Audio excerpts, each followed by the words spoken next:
Maligayang anibersaryo sa mga taga-Baluba at kagalakan po ng aking puso sa lahat po na nakikita ko mga kapatid. Ano ka? Umaga po sa inyo lahat. Purihin ng Diyos at purihin niya akong ipanalig sa kanyang upasan. Amen! Purihin ang Diyos! Isang bagay na puso sa aking buhay. Talaga nga kung buhay ang Diyos.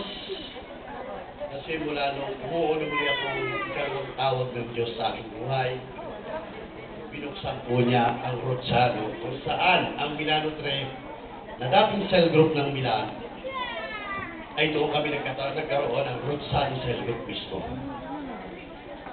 Ang Milano 3 po na dating panganay, sadya po kami po mga taga Milano 3 dati na nakabili ng mga bahay doon sa Rotsano, ngayon po ay naging puso.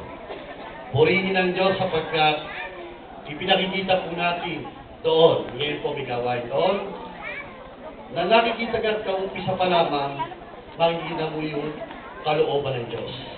Makikita mo yung bukal na puso ng Diyos. Kaya purihin po ang Diyos, ang inyong pong dating Brother Roy, na parang naiyahing tulad natin sa istorya ng isang alibughang anak, bumagsak, nabaliktad, nagpagulong-gulong, subalit ang pagmamahal ay ng Diyos ay gano'n na lamang. Muli niyang ibinalik po ang mahal at ako po nagpapasalamat dahil kung wala ang Diyos sa aking buhay, hindi ko po kayo magpakita sa inyo.